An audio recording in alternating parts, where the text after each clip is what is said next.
The following video explains the guidelines for officiating Halifax Minor Basketball's defensive rules modification. This video is for teams playing in the junior mini, and bantam divisions.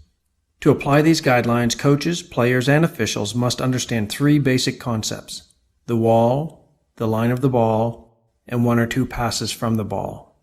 The wall is an imaginary line which runs through the middle of the offensive zone, splitting the key into two equal parts. To have a foot on or over the wall is to be on both sides of the wall. The line of the ball is an imaginary line parallel to the baseline, which moves up and down the court with the ball, whether it's being dribbled or passed. One or two passes from the ball refers to the positioning of offensive players on the court. It's important to identify whether a player is one pass or two or more passes away from the ball in order to understand legal defensive positioning. An offensive player is considered one pass away from the ball when they are one normal pass from the ball and there are no other offensive players between this player and the ball handler. All other players are considered two or more passes away from the ball. Examples of players who are one pass from the ball would include around the perimeter, post entries, perimeter to high post to low post. Please note, while it may be technically possible to pass the ball in some extreme situations, such passes cannot be considered normal. It is up to the referees to judge whether a player is one or more than one pass away from the ball. Let's examine the defensive restrictions using these three concepts. Keep in mind that the ball handler must be actively defended within 2 meters once he reaches the three-point area. If the player being guarded is above the line of the ball and one pass away, the defender cannot drop below the line of the ball. In the following example, offensive player 2 is above the line of the ball and one normal pass away. As a result, defensive player 2 cannot drop into the area below the line of the ball. If the player being guarded is above the line of the ball and two or more passes away, the defender cannot be below the line of the ball or past the wall. In the following example, offensive player 2 is above the line of the ball and two or more passes from the ball. As a result, defensive player 2 is allowed to drop off his player even to the point of standing in the key, as long as he stays on or above the line of the ball and on his player's side of the wall. If the player being guarded is below the line of the ball and one pass away, the defender must be within 2 meters of his player. In the following example, offensive player 3 is below the line of the ball and one normal pass away. As a result, defensive player 3 must be in an active defensive position of no further than 2 meters from his player. If the player being guarded is below the line of the ball and two or more passes away, the defender is allowed to be below the line of the ball but must stay on the same side of the wall as the player he is guarding. In the following example, offensive player 4 is below the line of the ball and two or more passes away. As a result, defensive player 4 is allowed to drop off his player even to the point of standing in the key, as long as he stays on his player's side of the wall.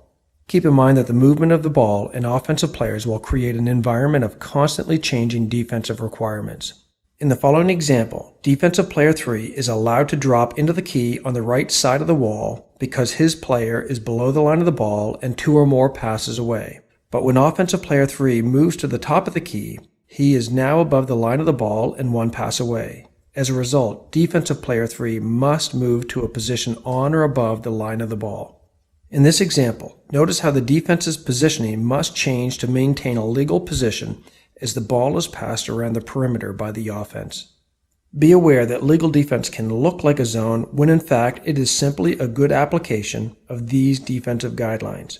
In the following example, it could appear that the defense is playing a zone, when in reality the offense's positioning and lack of movement allows the defense to play in such a manner. If the offense were to run a player through the key, it would quickly become evident whether the defense is playing a zone or not.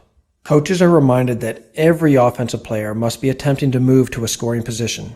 To place players at the extreme edges of the court goes against the spirit of youth basketball, and the defense is not required to chase their players out there. Defenses must be careful to not jump across the wall too early to initiate help defense. In the following example, offensive player 2 is attempting to beat defensive player 2 one-on-one. Because of the position of the rest of the offensive players, defensive player 2 is the only player allowed on the same side of the wall as the ball. Defensive players 4 and 5 must be careful not to step over the line of the wall to help until offensive player 2 has gained an offensive advantage. Once defensive player 2 has been placed in a disadvantage, his teammates can cross the wall to help. In situations like this, it is expected to see a momentary double team form as more than one defensive player will often respond with help defense. Of course, once the ball enters the key, all defensive restrictions are off and players should expect to see double and even triple teams. In conclusion, proper defensive positioning requires an understanding of the wall, the line of the ball, and one or two passes from the ball. An offensive player is considered one pass from the ball when they are one normal pass away and no other offensive player are between them and the ball. All other offensive players are considered two or more passes from the ball. The ball handler must be actively guarded within 2 meters once he reaches the 3-point area. If a player being guarded is above the line of the ball and one pass away, the defender cannot drop below the line of the ball. If the player being guarded is above the line of the ball and 2 or more passes away, the defender cannot drop below the line of the ball or past the wall. If the player being guarded is below the line of the ball and one pass away, the defender must be within 2 meters of his player. If the player being guarded is below the line of the ball and 2 or more passes away, the defender is allowed below the line of the ball but not past the wall. Legal defenses can look like a zone if there is little or no movement in the offense. Once the ball handler enters the key, all defensive restrictions are off. It is up to the referees to judge whether a player is legally positioned or not.